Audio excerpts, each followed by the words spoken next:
Hey guys, Professor Bill, Comic Book University. Alien, issue number 2. I got a little bit of backlash from a very small but very loud minority in the previous review that I did. I'm going to try and address that. And honestly, hopefully it's a fair understanding of where I'm coming from and all that good stuff. But man, talk about like the chest bursters and all this. What a great image that is, man. Fantastic cover. Fantastic cover. Let's talk about who made this comic book. We'll go on from there. So Philip Kennedy Johnson did the writing. Salvador LaRocca did the art. Guru-eFX on colors. VC's Clayton Cowles on letters. In Hyuk Lee, that gorgeous cover. There's a bunch of variant covers out there too if you want to check those out. So Gabe, the grizzled old Marine, he finds out that his son stole his card, and a little insurrection team went up and they're doing corporate sabotage. And it's funny, like. This is a different kind of controversy than people saying that they saw Antifa in this. Antifa is usually against fascism and stuff like that. I don't know, maybe to some degree, I guess. This is more like against corporate greed and corporate takeover. I'm sorry, did anybody saw in the first 2 Alien movies where, like especially that first one, where the Weyland company, now it's Weyland-Yutani, where these guys go in and they're just like, oh yeah, man, check it out. We're going to go in and we're going to just do some scientific stuff. You guys come on back home. You did a good job. Come on back home. You're going to get your pay. You're going to get your full pay. Except for 2 of you, the minorities, you guys are going to get half pay, right? This was a big point of contention. That was the whole opening of this movie, this incredible Ridley Scott movie, right? And then they said, oh, there's a distress beacon. Turns out it's actually a warning, but it's just a distress beacon. The most capable person on the entire ship was Ellen Ripley. You know what I'm saying? Like, you want to talk about a strong female lead. You don't even have to say that. You just simply show it. With Sigourney Weaver, you just show it. It's done. That conversation has been had. You know what I'm saying? Like, unnecessary at this point. The most capable person on the ship realizes that it's actually a distress beacon. But they were getting screwed over by the artificial life form on there, the pre-bishop, so to speak. And, oops. So that's what you wind up having. You wind up having this... these guys, Tom Skerritt got screwed over. All these guys, they say, yeah, you're not going to get any pay if you will forfeit all of your pay, meaning the whole trip out there, all the work that you did, and all the time that you spent in cryo freeze in both directions, all completely wasted. You will get 0 pay if you don't go and answer this distress beacon. Oh, this is the worst company ever. And that's really what the original Alien movie was supposed to be. Yeah, there was the horror, like there's the sci-fi space horror of the xenomorph, you know what I'm saying? But more than that, it's the idea that this company sucks. That was the real message there, this future, right? Because that's the whole purpose of sci-fi movies. This is what our future is going to be. Terminator wasn't just this big robot coming back in time to kick, a bunch of ass. What's the backstory for that? In the future, humans are going to hand over everything to robots, to machines. And this is what's going to happen in the future, right? You talk about all these different sci-fi stories and whatnot. Like it's the backstory going behind that. And that's what I love about this. And this comic, man, this and the previous issue, obviously, they really bring that to the forbearance. This is a terrible corporation, not just to work for, but to have an existence. They're talking about, we're going to save humanity. How are you going to save humanity? And you haven't shown any regard for humanity.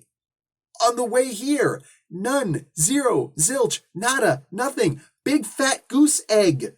Like, this is a horrible corporation. No, I don't see these resistance fighter guys, these corporate esper. I see them as dumb kids. I don't see them as Antifa, though.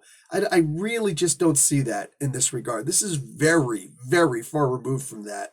These are people who actually have a clear, set agenda, and it is for bringing down this huge conglomerate that is not helping people. I guess we're going to have to agree to disagree on that. That's not even the main point of contention that I have or that I've gotten. That's not the real hate that I've gotten here. Somebody said, oh, you're obviously a Marvel fan. Sure. You don't even know my name. Like, you know nothing about me, but you want to just assume that you know something about me. Sure. Okay. If that's the way you want to go. Because I guess Marvel was the one who made the original Alien movies, right? Sure. Anyway, But like I said, I'm going to address that. I'm going to address the Dark Horse issue. I'm going to address all that stuff because it is important and it is a fair criticism, and yeah. But for now, seeing Gabe have to go back up because the other extraction teams didn't work. So Gabe is smart enough to know, he was the former head of security of this ship. He knows, hey man, if you're coming to me and 35 hours later, whatever it is, you know why you're coming to me. So he goes back up there, but he says, listen, I want you to give me 5 artificial life forms. I will get the job done. Here's the former head of security who knows this ship. Think about that. He's not just some head of a corporation that bought this thing and did like a quick little survey visit. Just to, yeah, ceremonial, it looks good. Okay, bye, go make me some money. No, he knows every nook and cranny of that space station because that's what he does. And he's only recently retired, for crying out loud. He knows this place. So he says, give me this and I can get your job done that you're asking me to do. They say, no. You're going to get 2 living people that we're not even going to train. He of course doesn't tell Gabe this, that we're not even going to brief properly. We're going to have them watch a video, a random video. We're not going to actually brief them on what's about to happen. Let me tell you something. When I was in the Army, if I ever got sent on a mission and I wasn't briefed exactly what I'm expected to get, I'm coming back home, and this is the reason why fragging exists in the Army. I said what I got to say. If you're an officer or a former officer who takes offense to that, brief your freaking troops. You don't have to worry about stuff like that then. I'm dead serious. Tongue-in-cheek, dead serious. It's an oxymoron. Like military intelligence. And this isn't even the military. This is a freaking corporation. My God. I love these stories. I love these sci-fi stories. This is our future. Oh my God. So they get sent up there and they're making fun of him for being old and stuff like that. This is one of those things like that changes real quick. That always changes real quick, But he wants to try and get his son out also. His son who betrayed him because he is still blood. And I understand that. I get that, Oh, man. He's probably going to hit his son. His son's probably going to hit him back. God, the family drama, man. I love it. I love the human element behind it because you're not going to get too much of a story with the xenomorphs. Instead, you get this incredible opening, which blew my mind because this is exactly the kind of opening that you need in these stories. These xenomorphs don't know fear. They don't know love. They don't know compassion. They only know to breed and to eat. Maybe not even in that order. But we've seen a lot more of their breeding.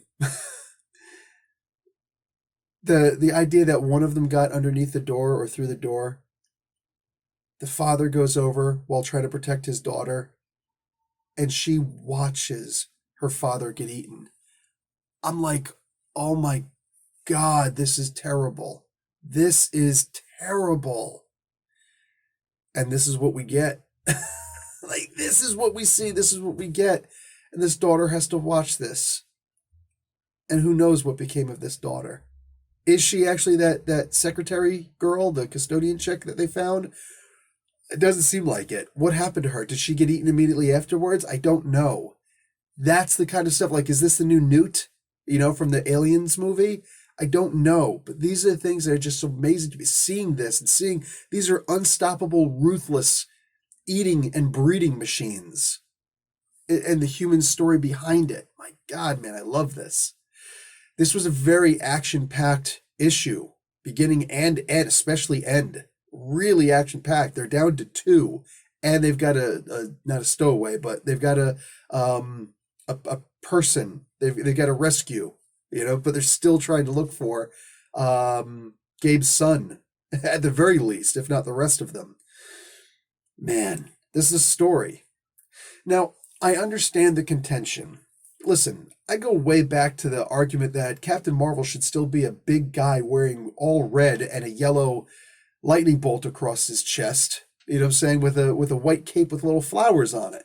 That's what, with his eyes closed all the time. That's my Captain Marvel. That's the real Captain Marvel. It bugs me when Marvel says, yeah, Monica Rambeau is technically the second Captain Marvel. What, because Marvel was the first? No, she's the third. She's the third. because the first was Shazam. You know what I'm saying? But mind you, that's not Marvel's fault. They legally purchased the name after DC, not illegally, because boy, it'd be great if that's the way that the laws actually worked. Freaking lawyers. Eat the lawyers. They put Fawcett Comics out of business through their frivolous lawsuits. And the judges even said these are frivolous lawsuits. And a third frivolous lawsuit later, where Fawcett couldn't afford to keep going to court over these frivolous lawsuits because DC was upset that Captain Marvel was making more money than Superman was, and any of their properties, therefore, they were pissed, they were miffed at that. So they said, we're going to keep on sending frivolous lawsuits until you go out of business. And the third one, they said, well, the golden age is done. Comics are probably finished. So you know what? Screw it. We promise not to ever use the character again. And unfortunately, that was legally binding. That was the resolution that they did out of court. And then the Silver Age happens. And it's like, holy crap. Captain Marvel would be as big as ever. It'd be great to actually have him come back, and Fawcett Comics could still be a thing. They could start hiring their own writers. There could be a big three.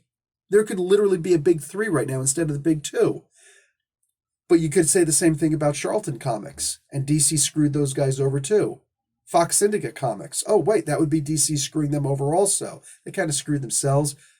But there was a pooch that got a train run on it, okay? And DC was in that train. I'm saying, sorry for the visual there, but look, DC is a horrible, terrible company.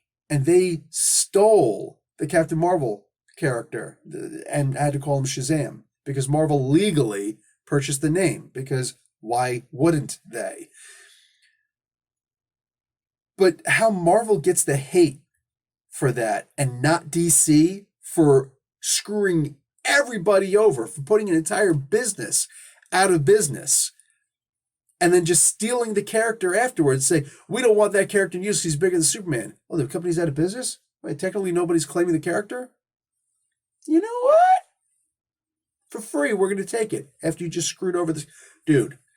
And somehow Marvel gets the hate for that? I swear to God, I don't understand the logic of some people. I really don't. But I do understand the idea that Captain Marvel should be with Fawcett Comics and he should still be called Captain Marvel. And it's really ridiculous otherwise. But hey, it is what it is. Honestly, it genuinely is what it is. And I have to look at the bright spots here. I understand that, the comics were great under Dark Horse. This isn't Dark Horse's fault. This isn't even Disney's fault. Who sold the company? They sold their own, Fox Studios. They sold the company. Everything but their sports and their news. They sold everything. And they could have sold it to Comcast, or they could have sold it to Comcast. They didn't. They chose to sold it to Disney instead. It is what it is, man. But the thing that I expect out of this, the light at the end of the tunnel, the lemonade out of lemons that I see in this, you know how successful the MCU is. I can't wait until Disney starts putting out one day, because think about what they're doing. They've already turned around. Disney Plus, they now have the Disney Stars section, which is for MA 14 and higher, right? So not for the kids, but for us adults, they got other shows on there and movies and horror and things with nudity in it. So they're already turning that over. So at what point are they going to announce, yeah, we're going to start opening up the Alien franchise again? And much like with Marvel, they're probably going to keep only the two best movies, which is Alien and Aliens, right? Might we get a return of Sigourney Weaver? There's a good chance. Might it wind up being a really money-making franchise that's just great and really brings back the Xenomorphs? Well, when you think about the MCU, I'm going to say there's a really solid chance of that happening. Could they bring back Ridley Scott? Could they bring back James Cameron? I'm going to say that's a really strong possibility. Could they very well even, since they have the Predator franchise also, give us a real Alien versus Predator movie? I think that's a possibility also. I see positive things from this transaction. I really do. But maybe that's just me. At the end of the day, it is what it is, and this is the situation that we're in. And personally, I'm happy to see a good Alien book. and I'm looking forward to what they're going to bring in the future. And Philip Kennedy Johnson and Salvatore LaRocca, dude, these guys know what they're doing. Anyways, guys, that's going to be it for me. Talk to you later. Professor Bill, Comic Book University. Class dismissed.